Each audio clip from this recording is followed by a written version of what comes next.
Welcome to part 2 of Back to the Blues with Robben Ford. Today we'll hear more from Robben's incredible trio, the Blue Line, featuring Tom Breckline on drums and Roscoe Beck on bass. Also, Robben talks about how to be more melodic using triads, good phrasing, and simplicity. He'll also demonstrate comping and soloing over a swing blues and a one-chord blues vamp. In a special section devoted to right-hand techniques, Robben shows how he uses his fingers as well as a pick for dynamics and expression. And we'll talk with Robben about his influences, guitars, stage setup, and how to get a good sound.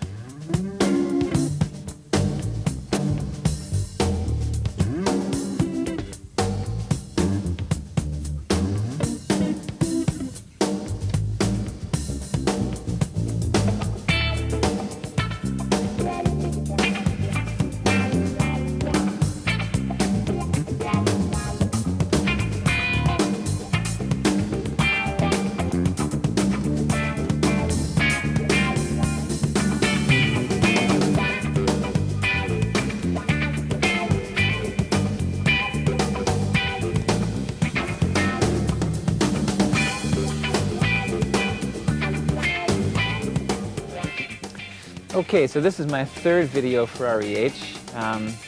The first two I'll tell you a little bit about in case you haven't seen them. First was kind of beginning video. We talked about really basic things about harmony and blues playing. The second video got a lot more adventurous, and we looked a lot more at broader harmonic spectrum, rhythms, and even playing through chord changes more in the past. So we have these two things, the basic grassroots, and then quite an expansion which goes beyond the basic blues harmony and concept. So in this video I'm hoping we can put these two things together in a way that exemplifies, I guess, in particular what I'm doing right now with my group and my own personal style of guitar playing. So we'll see if we can do that for you. But first, let me give you a note to tune up.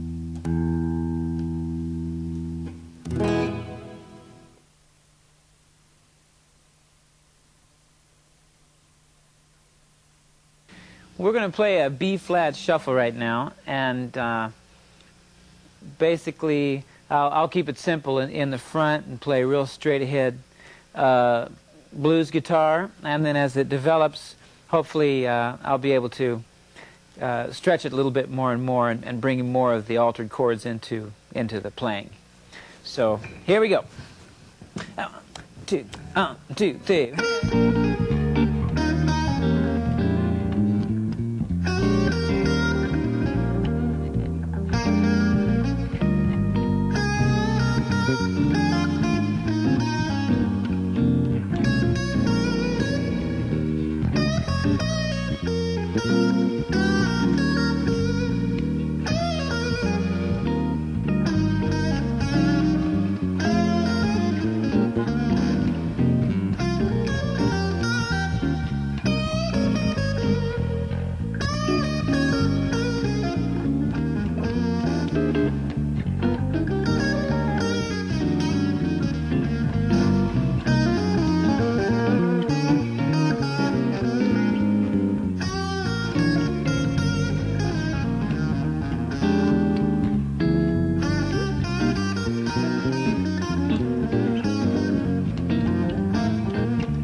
The little jam session we just had there is something that I've enjoyed doing for years. Even the key of B flat, it just seems like the swingingest key for an up-tempo shuffle blues. I don't know exactly why, but I just like that. And you know, what we were doing there was mixing the traditional blues style with a real swinging jazz approach as well, using altered chords, 1, 6, 2, 5 chord changes in there. So, you know, these two worlds have never seemed really far apart to me. They're virtually synonymous as far as I'm concerned, blues playing and jazz playing. And for me, again, that works in just about any musical context. It's always the same. Where you're coming from is one place. It's you and your instrument, and you're making music the best way you know how. To put those two things together, blues and jazz, it's just not that big of a leap on an emotional or even stylistic level to me. So I feel very at home in either medium as far as the groove is concerned, and I've learned enough about the chords to have some idea how to play through those chord changes. I have a tendency to start playing the altered tones when we get to that 6th chord, key of B flat.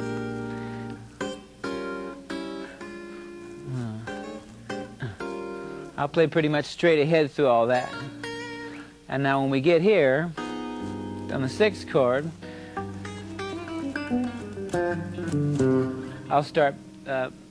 I'll play the 6th chord, the altered 6th chord, and 9 times out of 10, I like playing that particular voicing, which is the diminished scale.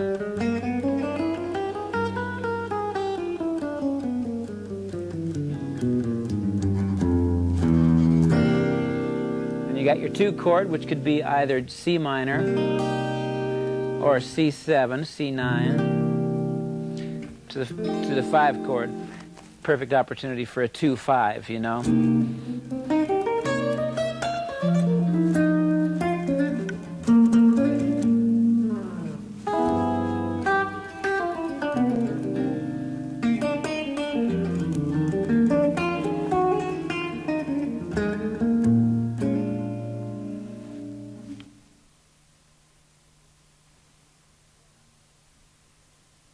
There are some real essential things that I'd like to talk about here that really make all the difference in the world. It's like the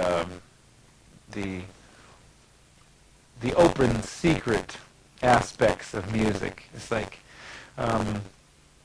it's not really a big deal, but it seems to elude people in some ways, which is how you actually make music, you know. For me, I don't play too many licks, what people call licks. I never sat down and actually learned a bunch of licks, or took licks off records, like, you know, writing them out, transcribing, whatever like that. For me, music's always been just a real audio experience. It's something that, you know, you listen to music.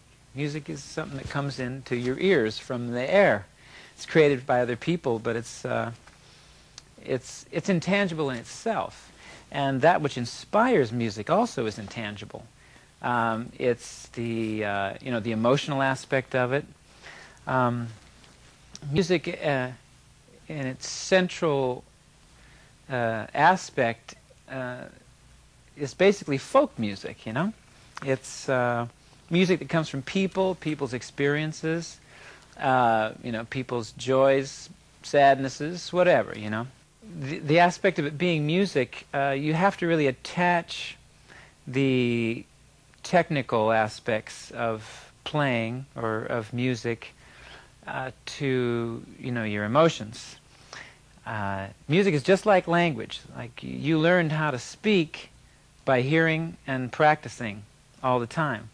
And you had a great need to learn how to speak because everyone else was speaking around you. And you know, you had to learn how to speak. It was that important to you.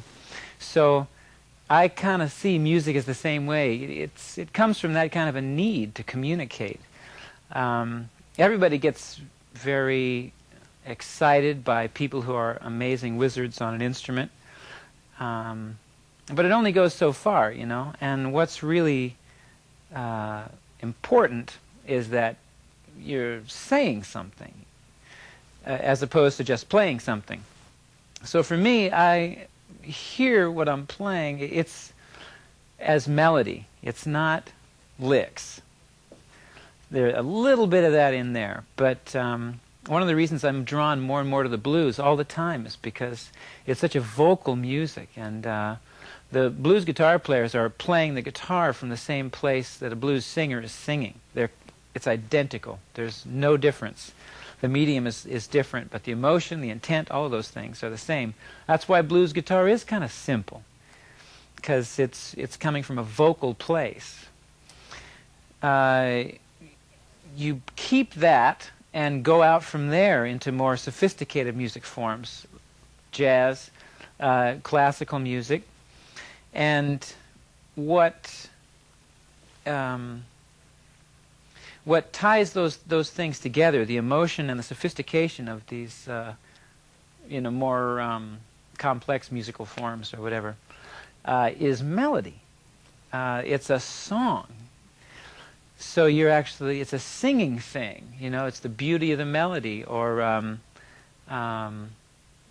mean, you know, jazz, obviously harmony became very important, and technique has always been very important as well. But nonetheless, the thing that makes it really work is if there's some kind of heartfelt melodic quality to it. I've always liked the melody players. In jazz guitar, my favorite guitarist is Jim Hall, and he is probably the simplest of all of those guitarists. And I say simple in that there's a lot of space in his music and the way he plays, and it's pretty when he plays. Miles Davis, as a trumpet player, he was able to, you know, do whatever. He was able to play the shit out of the trumpet, and came up, you know, working with Charlie Parker, who was probably the most incredible improviser of all time. But he was always drawn towards simplicity and melody, always drawn towards it, you know. He wanted to be able to hear it, to be able to sing it, to be able to feel it. And that's the blues. That's how it's attached to the blues. And he did a record called Kind of Blue, which many of you may know, but I would consider it essential listening in this respect of simplicity in the forms, brilliant, you know, musicality, very sophisticated, but real simple. And also John Coltrane's album, Ballads, I would recommend people to listen to. For the most part, he just plays the melody, but you've never heard the melody played, you know, more beautifully. And it's such a singing quality in the way he plays. The composer, Maurice Ravel, I am a big fan of, and in particular, for me, there's a wonderful piece of music called the Mother Goose Suite, which is just full of all these wonderful melodies, you know. And Aaron Copland's Appalachian Spring, another example of just a lot of wonderful melodies. It's all drawn from folk music. And, you know, these things are just, they're so heartfelt, you know, and so pretty, beautiful, and emotional. You need to expose yourself to things like that, music like that. Music that actually is, you know, coming from that place. And there's plenty of it on the rawest levels, you know, John Lee Hooker, or, you know, the real funky blues, all the way to, you know, Igor Stravinsky. Not necessarily the most emotional composer of all time, but people like Ravel and Debussy. And you want to listen to that. You want to listen to that so you know, you have a nice round musical experience that's coming from a place of a love of music and some kind of beauty and joy and, you know, real good human experiences and emotions.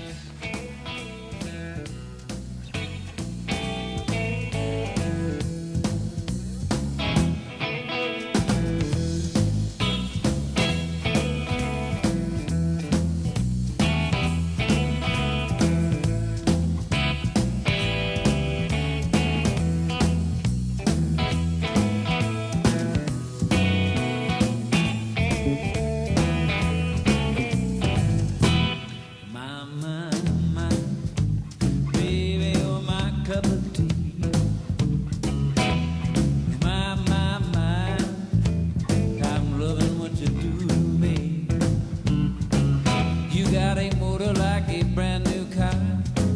Start it up for me. Yes, yes, yes. Something in your sexy way. Yes, yes, yes. I wanna love you all my days. You got a motor like a brand new car. Baby, start it up for me. Start it up, start it up. You make me feel like romancing. Start it up, start it up. Make me feel like dancing. You got a motor like a brand new car. Start it up for me. The way you move, such a finely tuned machine. Yes, such a solid groove, the best I've ever seen. You got a motor like a brand new car. Baby, start it up for me.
Such a finely tuned machine. Yes, such a solid groove, the best I've ever seen. You got a motor like a brand new car. Start it up for me. Start it up, start it up. You make me feel like romancing. Start it up, start it up. Make me feel like dancing. You got a motor like a brand new car. Baby, start it up for me. Start it up.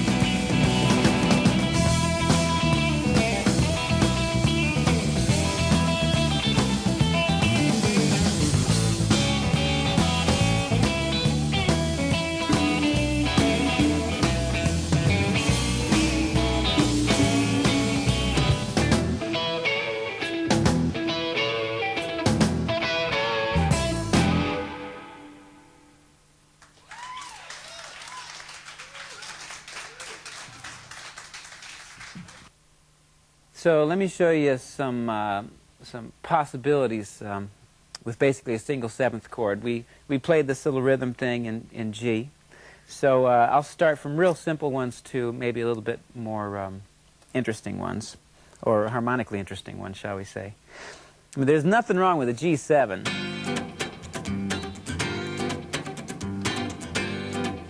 And we got that little hammer thing in the third, which gives it some kind of movement, and it's not just stagnant. So there you go.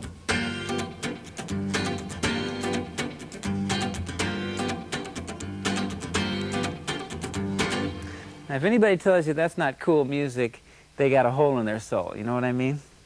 And there was a time when I really got away from these chords. I wanted to learn all these hip chords, and I couldn't believe that people were still even interested in playing a major triad, you know? So over the course of time and being affiliated with some musicians who had already been through the chord and harmony school, I relearned, you know, the beauty of these simple things, you know? So there you go. That's a nice one, just that G7 chord. Okay, now we can just take it right on up the ladder here to this G7 chord.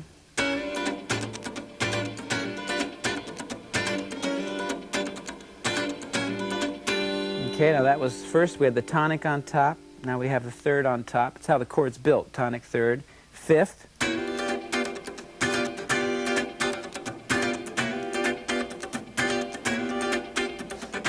Now you have the next one is the seventh. Tonic, third, fifth, seventh.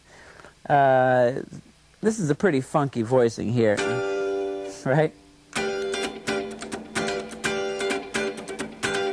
You might prefer to hear like a 9 chord, G9, or this one right here. So.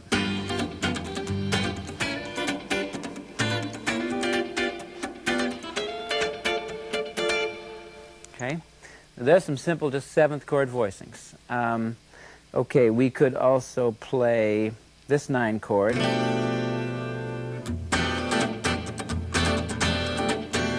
Okay, G9. Now, we can play this D minor, basically becomes G9. And there's a nice little hammer-on thing you can do. So I'm basically playing an A minor 7, and then a D minor over G. Then you have your basic G9 chord. And I think I had a friend who was the son of the people who owned the local record store in town. He played guitar. He had a Martin acoustic, and I'd never seen anything like that, you know, at the time. He showed me how to play a 9 chord, and he used to play it this way, with the 5th in the root.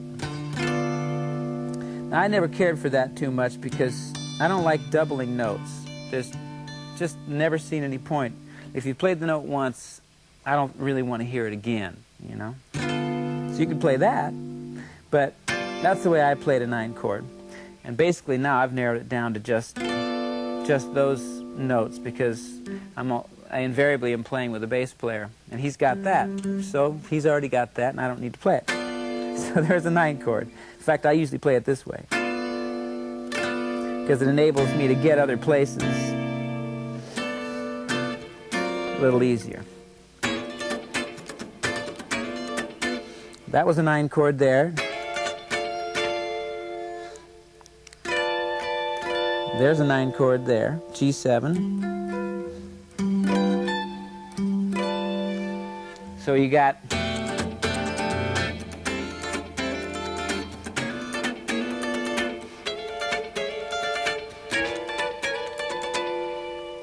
there's a bunch of 9 chords for you. We're going to do something now, exercising the wah-wah pedal a little bit. It's a wonderful little device. It was very big, I think, during the late 60s and early 70s and kind of vanished for a while as passé.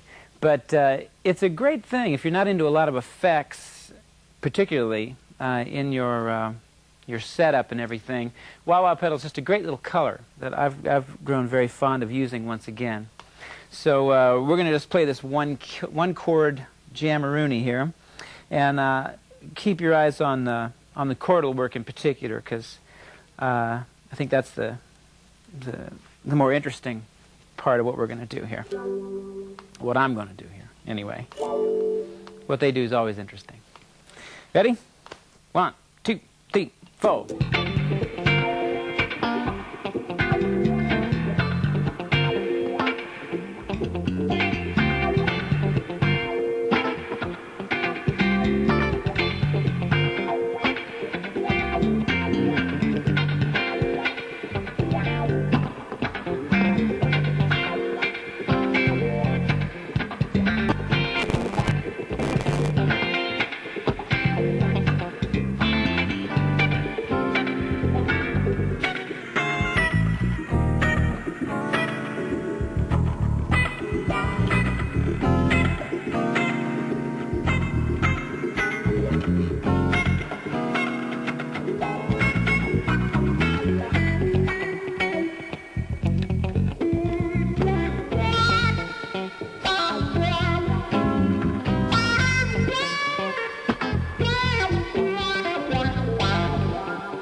You may have noticed some changes in the setting here.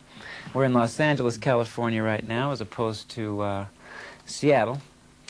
I had thought about what we'd shot up there and decided I wanted to add a few things. Mainly some a little bit more technical aspects of guitar playing, and in particular the use of triads in the blues and also fingering techniques. Mainly right hand is what I want to put the accent on here, but I'm going to show you a few uses of some triads in an A blues. So I want to show you one little thing here. A C major triad against A. Right there, you've got a C major triad. Third, fifth, and tonic. And when adding a little kind of left-handed hammer on here to that major third, you've got a nice little blues lick there.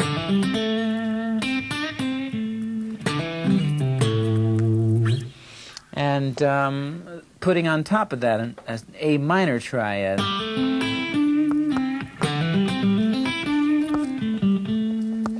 We've expanded the lick here.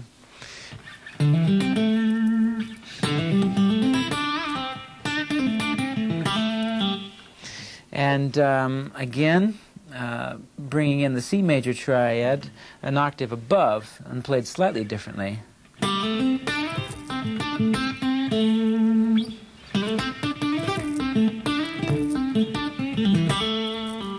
I'm just playing, sliding up to the fifth of, or the third of a C major, and just dragging my finger across it here.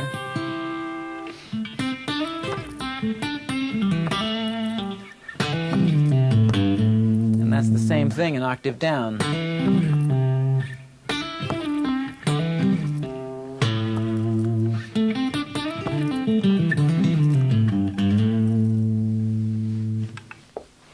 Okay, now if we were playing a slow blues, for instance, key of A, there's that C major triad.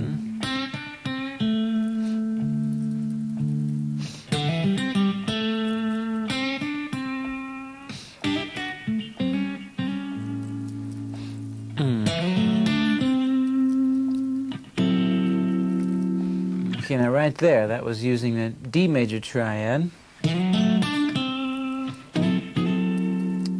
Moving into the 4 chord. And Same fingering as the previous one, the C major against A. You can play it with the same fingering, or I sometimes use this fingering. Using my little finger, and it might be kind of hard to see because I keep these fingers so close together, but I'm using the little finger in the first one. And then playing the 7th of the D chord.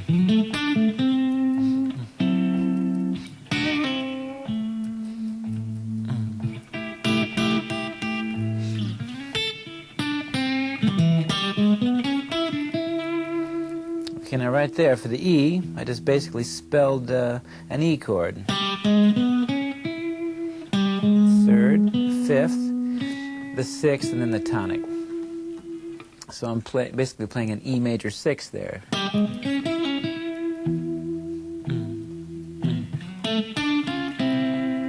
Once again, the D.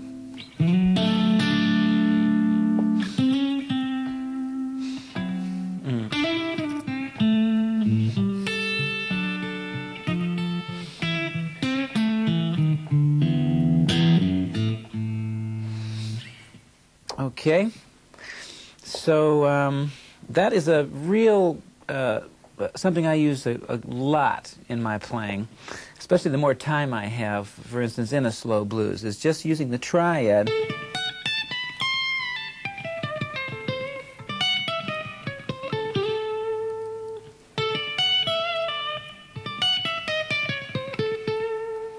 to get from one lick to another.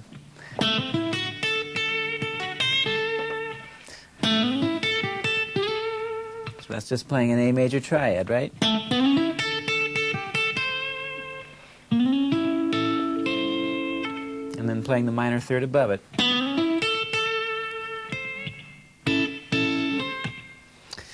I want to talk a little bit about right hand technique right now. As you can see, even at this very moment, I'm holding the pick between these two fingers. I don't know how it got there, because I never thought about how it got there, but somehow it's just, I'm holding the pick, for instance, and slip it in between the two fingers. And I used to drop more picks than I do now, but I finally learned how to hang on to the thing, but it just stays right there. And we've discussed this in previous videos, but I thought I might add a little bit to it here. Mainly the technique is to hit the string with the finger closest to it. Makes a lot of sense.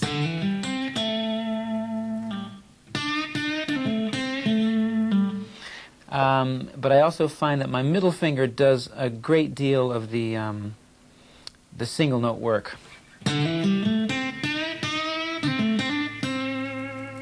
It kind of acts, that and the thumb for the lower strings, it acts as the pick more than the first finger, for instance.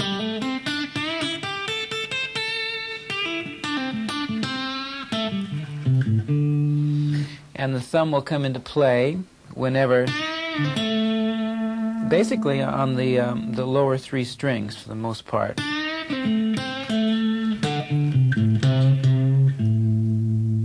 Play an entire lick, basically just using the thumb.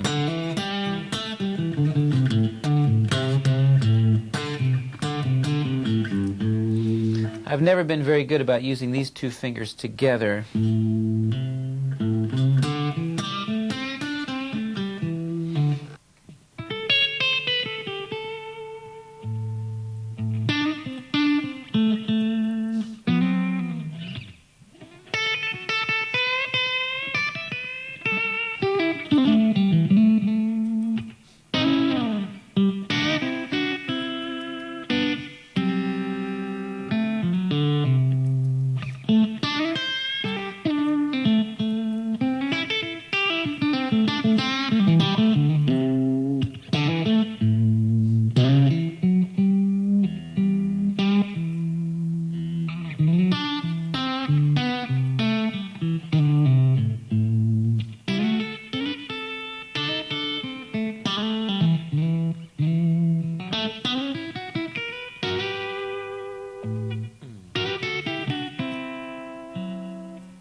Now, this could be considered a slow technique. I mean, if you're basically just using one finger to play several notes, you can't do it too fast, but you can surprise yourself sometimes.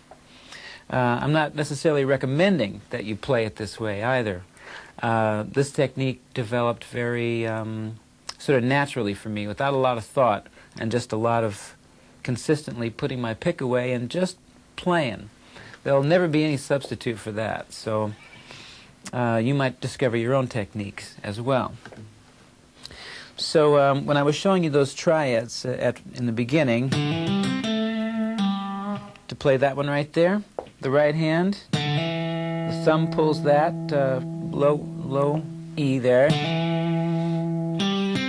So it's just 1, 2, 3.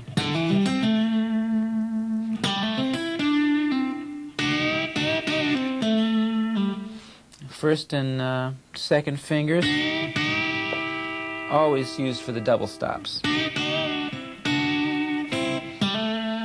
then the thumb will play the single string. Or the middle finger, for me, will play the high string.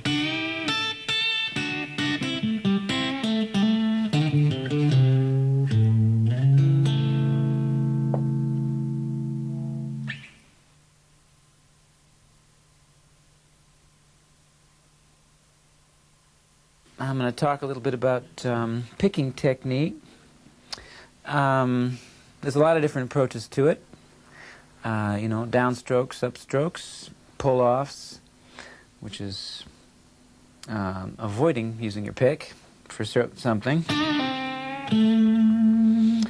I use the butt into the pick as opposed to the tip for the most part.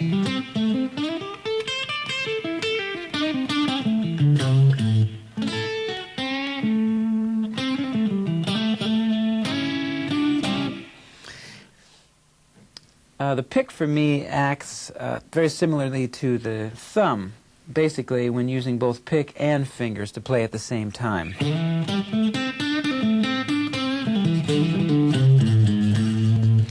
But it brings in another possibility, which is a strong backstroke.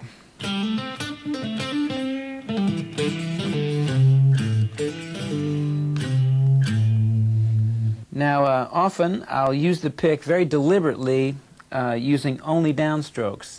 And I say deliberately because it's just that. The only way I can get the kind of sound that I want for something, which is kind of a pushy kind of a thing. It's like kind of bad technique, but it's the only way you can get that thing.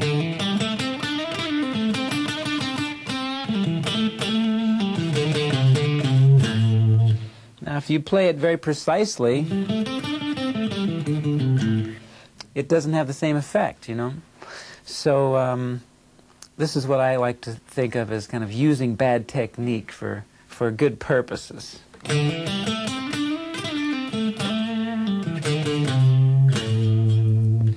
So you don't have to be afraid of that. It's actually kind of fun. A certain amount of abandon in there and tossing technique out the window and just going for much more of an emotional expression, which is kind of crude in a way, but you know, we have these qualities within us, and in fact they're a lot of fun to play with, you know. That's a big part of what blues is. So I'll try to demonstrate a little bit of my picking technique for you in a slow blues, using the pick.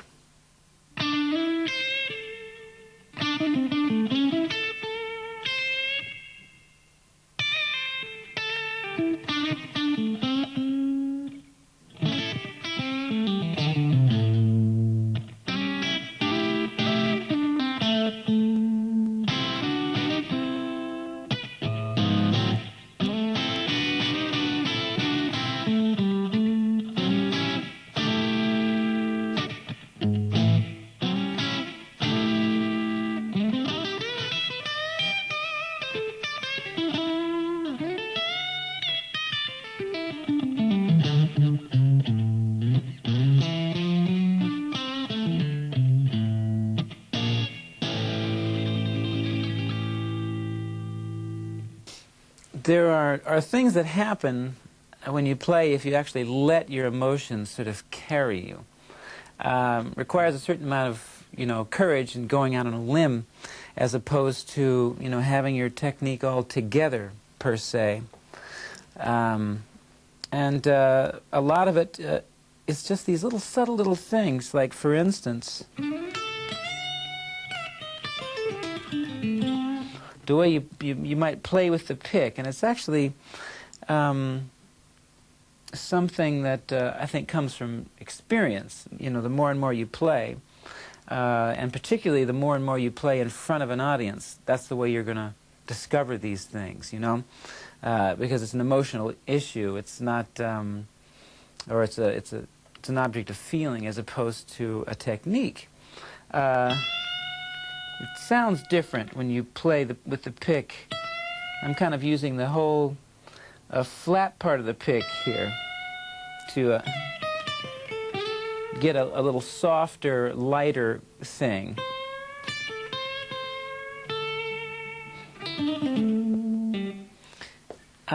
Double stops is a very effective thing in the blues. And once again, I like to use them. I use them a lot of different ways, but using them in that kind of abandoned way, with kind of a lot of downstrokes.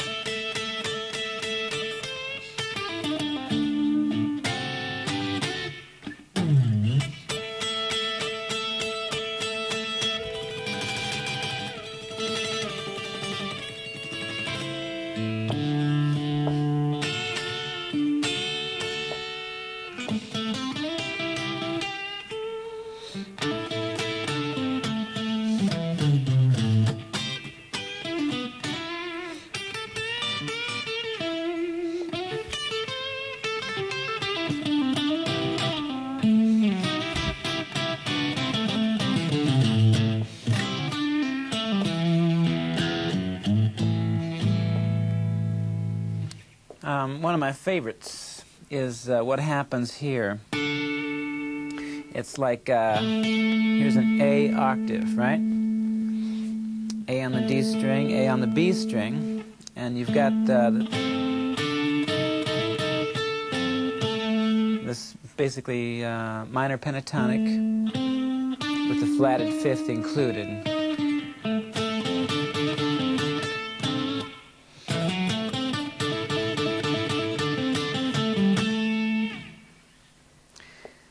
And also, just using the fifth intervals,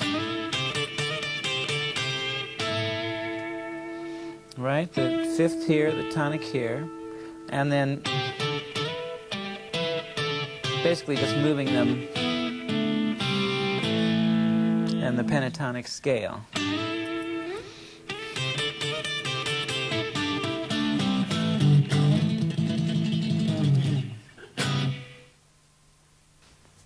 We're going to do a tune now which many of you may know. This is a classic for us. It's called Talk to Your Daughter.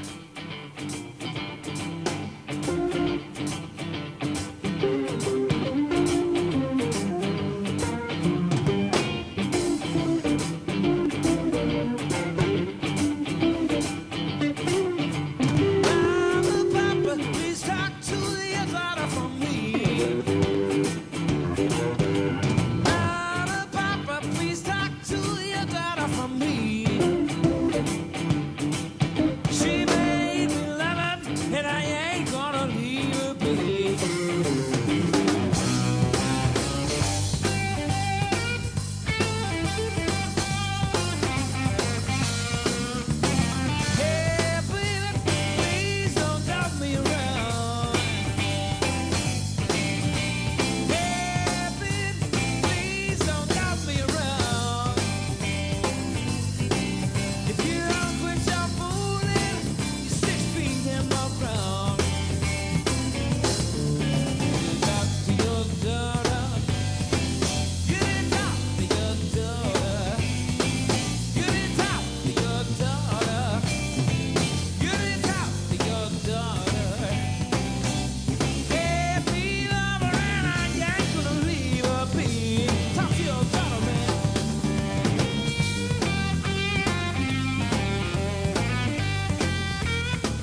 for me, the reason, probably the greatest reason that I have really gone more back toward the blues has been the sheer fact, the mere fact that I play an electric guitar.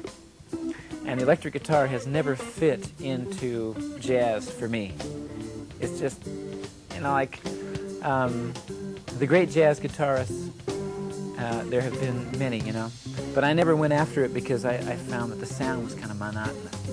Most people play with that same tone, bass pickup, kind of fat sound, you know. And there wasn't a lot of tonal variation or a lot of nuance. So tone and nuance is something a guitar is full of. But you hear it in the blues. You don't hear it in jazz, you know. So then for the harmony and chord changes and all of that, I listen to saxophone players.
Let's talk about getting a good sound.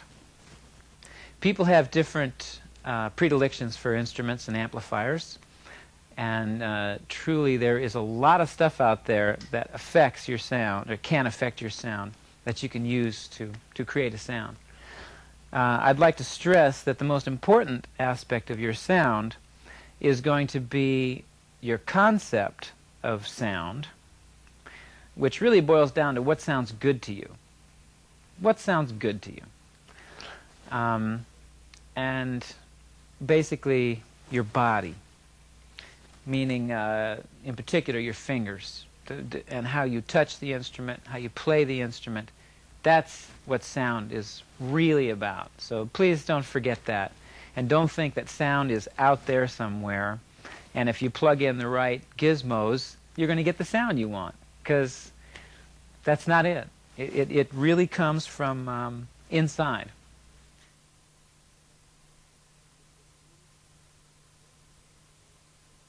My first real nice six-string was a Guild Starfire or Firebird or something, single cutaway, little red double pickup Guild, you know.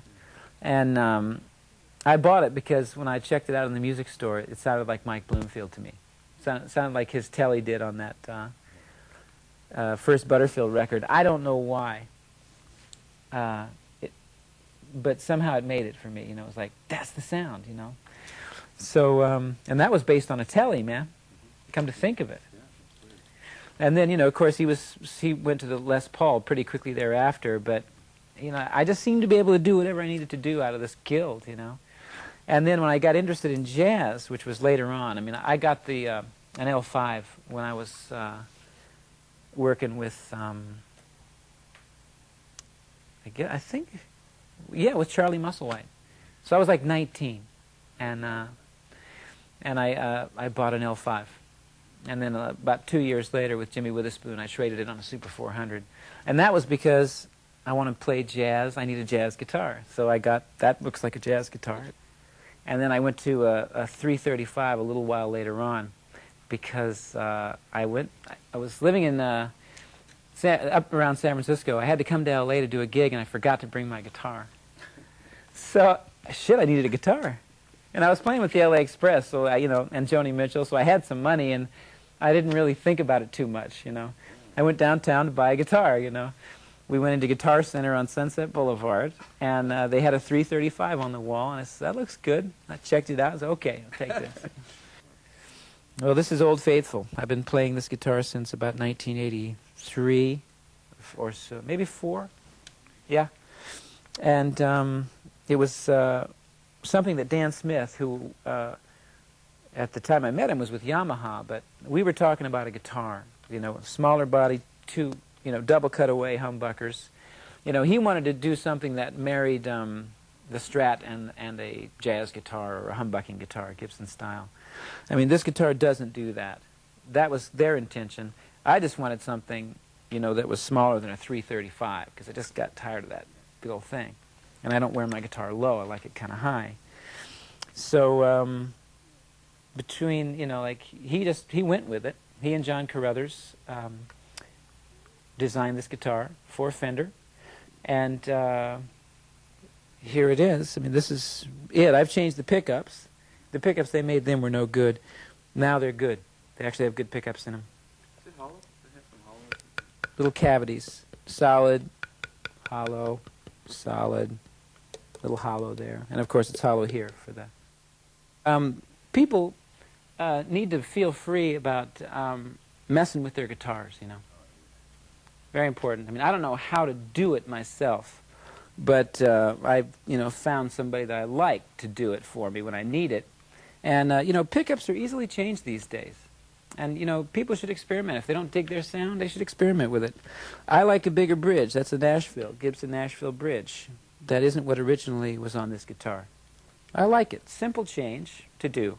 Also, I have my tone and volume controls disconnected right now in this guitar. Or just, you know, nothing happening there. So I have to rely on the volume pedal, obviously, for that. I'm not so sure I'm going to stay that way, but I have been playing like this for at least a year. So, you know, you can make a change like that, and you can always go back. You know, so people should feel free to check it out, you know, mess around with it. Strings. I use Diodario 10s. My little setup back here is not too complex at all. The main thing here is the Dumble Overdrive Special Amplifier, and fully believe in these amps. I've never found anything for me that compares to them. But I can tell you they're very expensive and they're very hard to get. And the good news is that they're based basically on a Fender Twin. That would be my second amp of choice, would be the Fender Twins. So I'm using a Marshall 412 cabinet here. Speakers, I'm using probably Celestians in there. The speakers are rental. But you might prefer EVs or Altec Lansings or JBL, you know. So speakers are also very important to the kind of sound you're going to get. If you're not getting the sound you want, you may just want to change your speakers. So don't forget that. Each little thing is important to your sound. I use this little Twin over here. It's also a rental, but I do the same myself whenever I'm overseas. We pick up a Twin, and I use it just to broaden the sound that I have. The one amplifier and 412 speaker system is the main thing, and this just spreads the sound out a little bit for me, make it a little bit bigger. I get to it from here. This is the TC Electronics 2290. I use it for chorus and delay. And I come out of the right side of the TC into the Twin over here. That's how the signal gets there. I'm using a PCM 70 reverb lexicon. And these are, one is an extra. This is the Dumbulator, which is made by Alexander Dumble, and it's the effects loop for the Dumble amplifier. It just enables the amp and the outboard gear to interface properly. Without the Dumbulator and the Dumble amp and these effects wouldn't work anywhere near as well. This stuff is pretty expensive gear. The amp head, the TC, and the PCM. But you don't necessarily need that, you know. I truly believe that with one or two good Fender Twins, I'm not trying to advertise here, by the way, but for the kind of sound that I like and a blues sound, I've seen every blues guitar player, I mean B.B. King, I can't say everyone, but B.B. King and Albert Collins, who are probably my favorites, both use Fender Twins a lot. So I would recommend checking them out.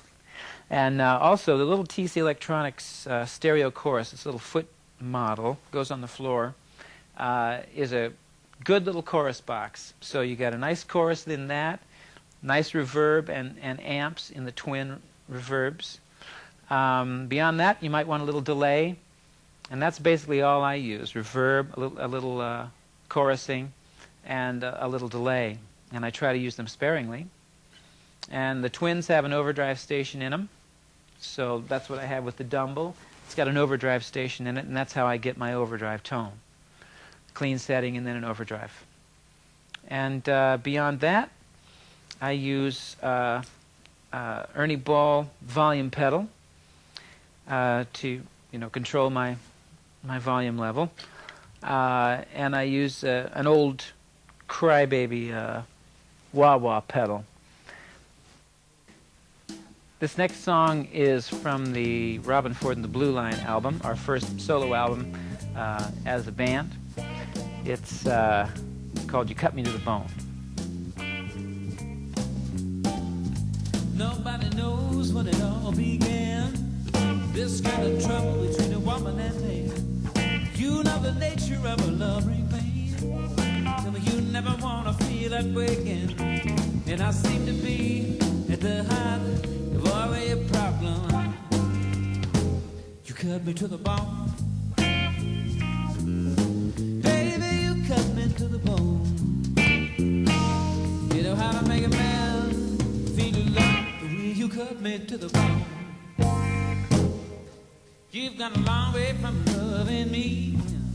Now you're leaving me in misery. Forget about it, all that we've been through. You're gonna do the things you wanna do, and you don't wanna hear a single word I'm saying. Get me to the bone.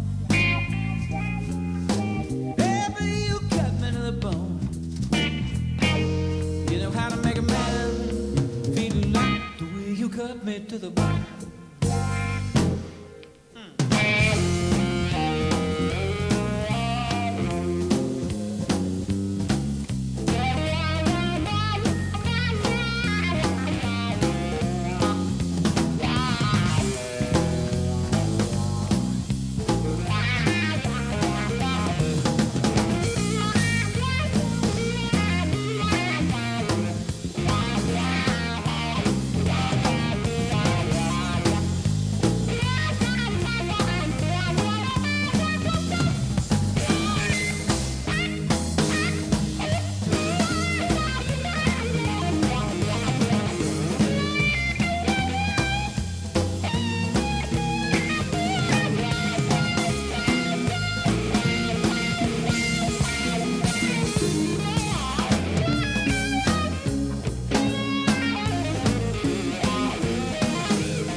Lost in a dream, that's what you are. One day I'll wake up and see you went too far. Down with the sunshine, there will be some rain, but it was never meant to be in vain. And you don't want to hear the second word I'm saying. You cut me to the bone, baby, you cut me to the bone. You know how to make a man feel love the way you cut me to the bone. Ouch. You know how to make a man feel love the way you cut me to the bone.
Well, definitely my first real guitar inspiration was Michael Bloomfield with the Paul Butterfield Blues Band.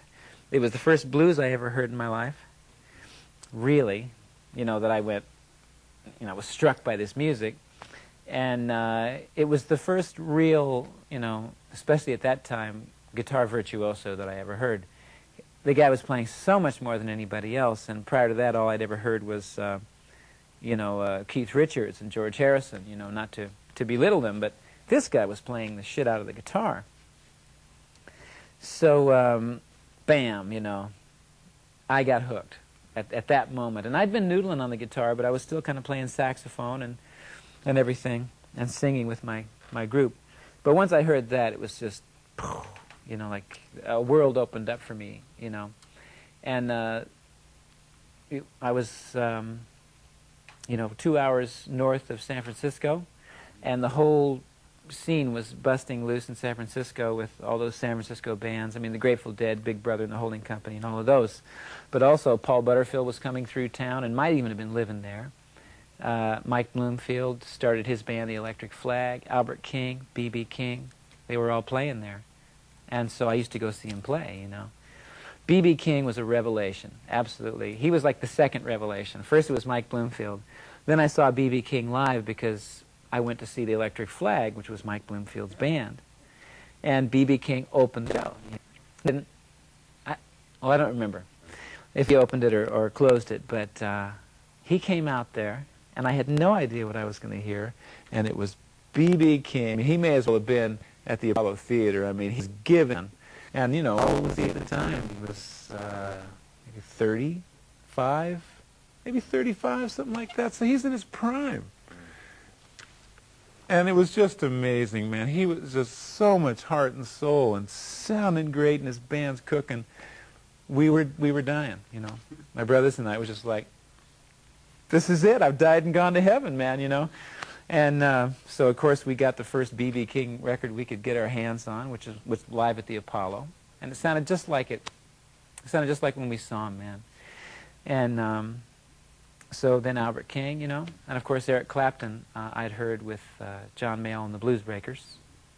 And he's still probably my favorite Clapton guitar work. And Hendrix, Jimi Hendrix.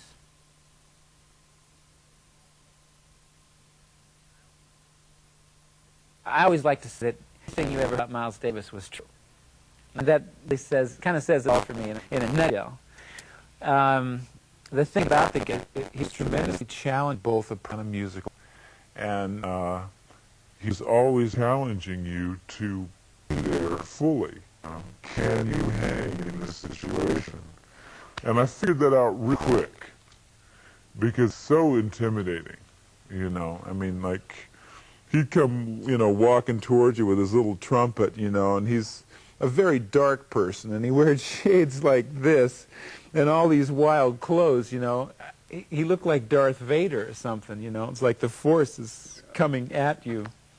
So he was an intimidating person, but, man, he was always ready to play, you know, kind of spar or whatever.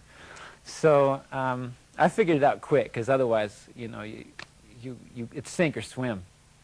And there were guys, you know, who went through that band who kind of treaded water, you know, and you can't do that, you know. That's, I don't know, that's no fun. Yeah. So, you know, just whenever he would challenge me, I would come up to it, you know, even if I was kind of scared, because, you know, he's scary. Yeah, I can imagine. But very funny, great sense of humor. And, you know, just always kind of poking you and playing with you, you know. Or really intimidating at times. And I just, you know, wouldn't buy into it, you know. And he dug that, man. And within 5 concerts that I played with him, he was just completely civil, and he'd call me on the telephone, we'd talk, you know. And it was amazing.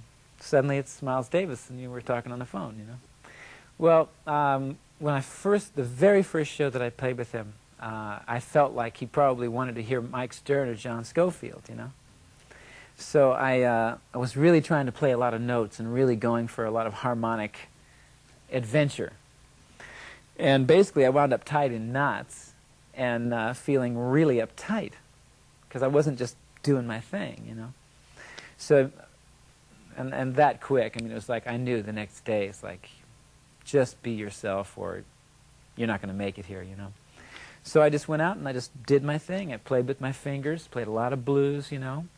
And having not gotten quite as far away from playing more harmonically adventurous music at that time, it was easy for me to fall into it, you know. It was mostly one chord. I mean, the music that we played, I soloed on one chord 95% of the time, you know. So that chord was basically, you know, potentially a 12-tone row. I mean, you know, it was like, it seemed that any note you played worked if you played it the right way. So I fooled with it. And just, I mean, like the tremendous thrust of being on stage with him, you know, he was making you play. That's the way it felt. Like, you know, you've got to play. So you just go for it, you know. And you only knew that your solo was over when he started playing trumpet again.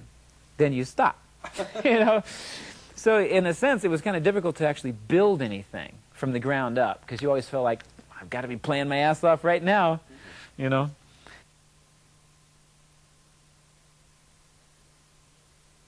That's like my favorite part. Like the thing I learned from Miles Davis was the beauty of simplicity, you know. I mean, the combination of him and people like B.B. King and Albert King, where it's all soul and touch and tone, you know. That's what the blues is all about. And, you know, Miles, who went through that whole school of bebop, etc., and, you know, beyond, to me became the greatest example of a guy who knew harmony inside and out, but didn't spend his days exercising it all the time, you know. So, you know, it's just, it's the whole fun of it, you know, to me, to be in a blues band where I can do that, you know. You know, he kept his music simple. Miles' music was, it sounded complex in a lot of ways, but man, he kept it simple. So that's kind of what we do in this group. We keep it simple, but the door is always open to, you know, altered chords, really. Yeah. I mean, it's, in that sense, we're a jazz band, you know.